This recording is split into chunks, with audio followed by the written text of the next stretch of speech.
देशात्मा भारत गांधी जिंदाबाद जिंदाबाद voter party जिंदाबाद जिंदाबाद वोटर पेंशन चालू करो वोटर पेंशन चालू करो वोटर पेंशन भीख नहीं है भीख नहीं अधिकार चाहिए भीख नहीं अधिकार चाहिए अर्थ गुलामी की जंजीरें अर्थ गुलामी की जंजीरें जिस वोटर का खून निखारा जिस वोटर का खून निखारा अभी दिल्ली लड़ाई है जब जब तक भूखा इंसान रहेगा तालियों के साथ स्वागत वोटरशिप का क्या है किस्सा वोटरशिप का क्या है किस्सा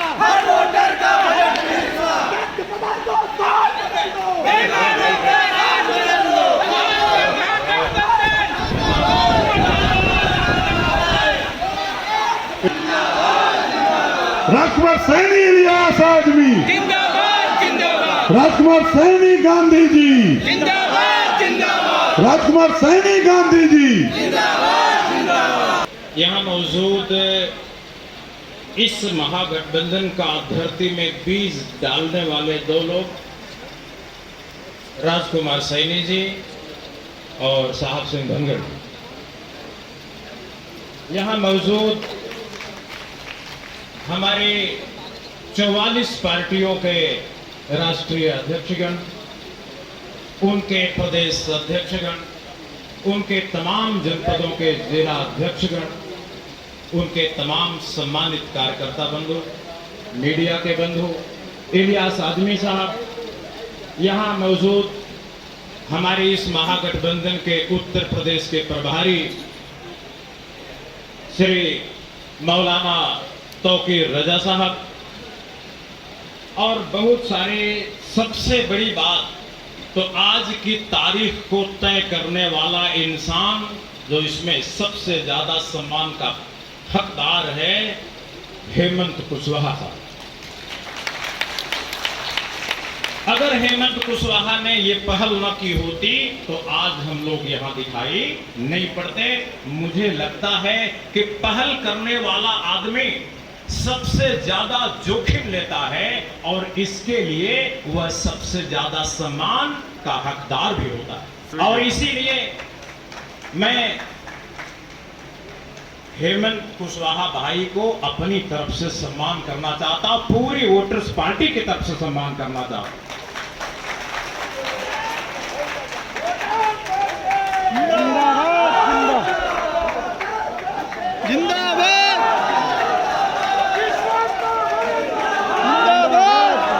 मित्रों, इस दुनिया में बहुत लोग काम करते हैं लेकिन काम करने के लिए कोई आगे नहीं बढ़ता।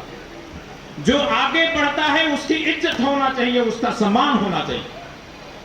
एक आदमी हरियाणा से आता है और ये कहता है कि उत्तर प्रदेश में एससी, एसटी, ओबीसी, माइनॉरिटीज को इकट्ठा होना चाहिए। वो आदमी पूर्व सांसद है। उत्तर प्रदेश के लोगों को शर्म से मर जाना चाहिए कि एक हरियाणा का आदमी आकर के हमें जोड़ने का पैगाम दे रहा। अगर भरत गांधी महागठबंधन के प्रवक्ता हैं तो ये भरत गांधी की आवाज नहीं है, ये हमारे 44 अध्यक्षों, माननीय अध्यक्षों की आवाज है, भरत गांधी की आवाज नहीं है। अगर आज तौकीर साहब हमारे सदर हैं उत्तर प्रदेश के तो ये अपने ऑल इंडिया मिल्लत काउंसिल पार्टी के अध्यक्ष की हैसियत से नहीं है, बल्कि हमारी 44 पार्टियों के सदर की हैसियत से है। इसलिए इस महागठबंधन के मंच पर हमारी व्यक्तिगत हैसियत समाप्त हो जाती। यहां हम नदियों की तरह आते हैं और समंदर में चले जाते हैं। नदियों की अहमियत नहीं होती, नदियां सूख जाती हैं, लेकिन समंदर कभी सूखता नहीं है। मेरे मित्रों, मैं आप लोगों को कहना चाहता हूं कि अभी अगर सड़क पर 2 ट्रैक्टर ईंटा गिरा दिया जाए तो सड़क जाम हो जाएगी। कोई कह सकता है कि इतनी सारी ईंटें पूरा बर्बाद कर दी, रास्ता खत्म कर दी, लेकिन उन्हीं ईंटों को सीमेंट लगा के चिनाई कर दिया जाए तो बिल्डिंग बन जाती है। आज ये महागठबंधन ईंट नहीं, ईंटों का ढेर नहीं, यह एक इमारत है और इस इमारत पर साइन बोर्ड लगा है भारतीय महागठबंधन। ये इमारत बन गई। इसलिए मेरे मित्रों, अकेले अकेले हम टूट जाएंगे, अकेले अकेले टूट जाएंगे, हमारी उम्र खत्म हो जाएगी। लेकिन ये जो राक्षसी शक्तियां हैं, ये जो आसुरी शक्तियां हैं, ये जो पूंजीवादी ताकतें हैं, ये जो अंबानी अदानी हैं, जिनके कठपुतलियां प्रधानमंत्री और मुख्यमंत्री हैं, ये लोग हमारी जमीनें कब्जा करेंगे, हमारे घर कब्जा करेंगे, हमारे मकान कब्जा करेंगे। ये मुसलमानों की डर दिखाते हैं और हिंदुओं की जेब काटते हैं, हिंदुओं की जेब काटते हैं। जब आप मुसलमानों की तरफ देखने लगते हो तो आपकी जेब कच्चे से काट देते हैं। ये जेब कतरे हैं, जेब कतरे।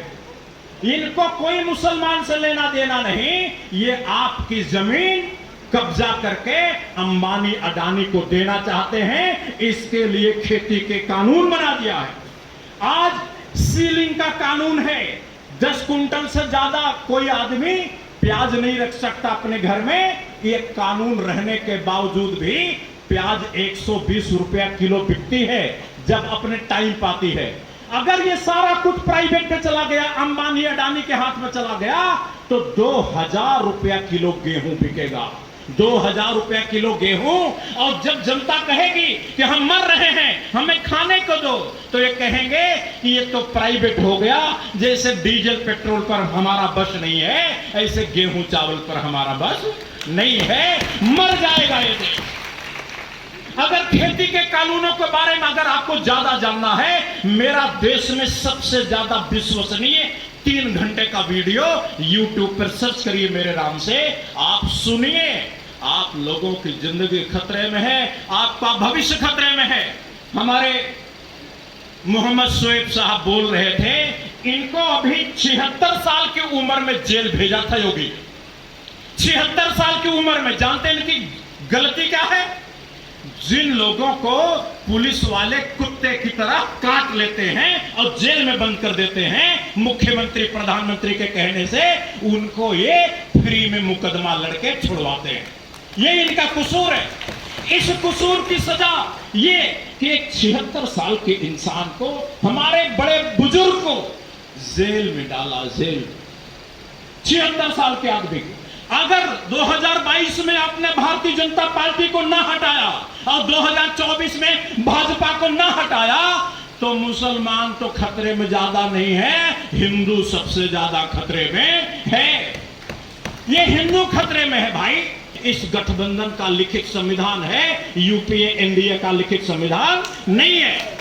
यही एकमात्र संवैधानिक गठबंधन है और सारे गठबंधन असंवैधानिक है, एंटी कॉन्स्टिट्यूशनल है। मेरे भाई, थोड़ी दिन सब्र और कर लो। आने वाले वक्त में इंतजार करिए कि उत्तर प्रदेश का मुख्यमंत्री कौन बनेगा। वो बनाने वालों की मीटिंग होगी, उसमें आप सब लोग बैठे दिखाई पड़े। थोड़े दिन इंतजार करिए, आप लोग किंग मेकर की भूमिका में होंगे। अखिलेश भाई को मैंने बोल दिया, आज मीडिया वालों के माध्यम से मैंने संदेशा भेजा है कि भाई अखिलेश जी, महागठबंधन के साथ दोस्ती कर लो। हमने तो ग्राउंड फ्लोर वाले ही सब कब्जा किए हैं रूम, ऊपर वाले तो रूम खाली हैं। ऊपर वाला अध्यक्ष की कुर्सी, उपाध्यक्ष की कुर्सी मायावती के लिए खाली है, अध्यक्ष वाली कुर्सी अखिलेश के लिए खाली है। अगर अखिलेश जी को जेल की डर दिखती है, भरत गांधी को तो दिखती नहीं, नहीं दिखती मुझे जेल की डर। अगर अखिलेश जी को जेल की डर दिखती है तो ये डर अखिलेश को नीतीश कुमार बना डालेगी। और अगर मुख्यमंत्री बनके भारतीय जनता पार्टी का आदेश अखिलेश मानेंगे तो ये मुख्यमंत्री रहेंगे, नहीं तो जेल चले जाएंगे। अब अखिलेश जैसा आदमी, मायावती जैसा आदमी तो निश्चित रूप से जेल से बचने के लिए कुछ भी करेगा। वो नीतीश कुमार बनेगा, कुछ भी करेगा। भाई आपकी अपनी मजबूरी में ये अहिर बिरादरी को ले जाकर के भाजपा के खेत में मत बैठाओ, वहां मत बैठाओ। बहुत जुल्म होगा, बहुत पाप होगा।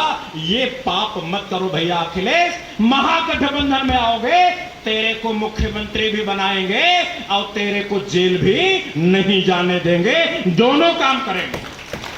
और नहीं आओगे तो दोनों ही चीजें ना मिलेंगी। इसलिए ये महागठबंधन SC ST OBC माइनॉरिटीज का है। और अगर इस महागठबंधन के अलावा कोई भी प्रत्याशी आपके क्षेत्र में दिखाई पड़ जाए तो उसको एक वोट नहीं मिलना चाहिए, एक वोट नहीं मिलना चाहिए। मिल के खड़े होंगे तो ताकत आएगी, अगर मिल के नहीं खड़े होंगे तो ताकत तो नहीं आएगी। भाई किसी भी मीडिया वाले को अपनी आत्मा की आवाज पर न्यूज छापना और ब्रॉडकास्ट करने का अधिकार भाजपा ने समाप्त कर दिया है। इसलिए इमरजेंसी लगी है। हमारे भाई मानव जी ने कहा इमरजेंसी लगी है। यहां पर हमारे भाई उन्नाव की जिला पंचायत अध्यक्ष बैठे हैं राम कुमार यादव जी। मैंने जान के उनको निवेदन किया कि आज पार्टी अध्यक्षों का कार्यक्रम है, इसलिए भाई राम कुमार जी आज आप माइक मत लीजिए। देखो इतनी बड़ी बड़ी पर्सनालिटी यहां बैठे हैं और बोलने का जिरह नहीं किया, आग्रह नहीं किया। कल मिनिस्टर भी बैठा होगा, पूर्व प्रधानमंत्री भी बैठा होगा। प्रोटोकॉल तो प्रोटोकॉल होता है। ये पार्टी अध्यक्षों का मंच है, यहां पार्टी अध्यक्ष ही बोल सकते हैं। भाई मेरी आवाज में सादेश अली मसीह अपनी आवाज समझ ले। आज हमने अपने पार्टी के प्रदेश अध्यक्ष को बोलने का मौका नहीं दिया। आज हमने अपने पार्टी के प्रवक्ता को प्रमोद यादव को बोलने का मौका नहीं दिया। क्यों नहीं दिया? अनुशासन हम मानेंगे तब हम दूसरों को अनुशासन मानने की बात कह पाएंगे। इसलिए मेरी आवाज में अपनी आवाज समझिए मित्र।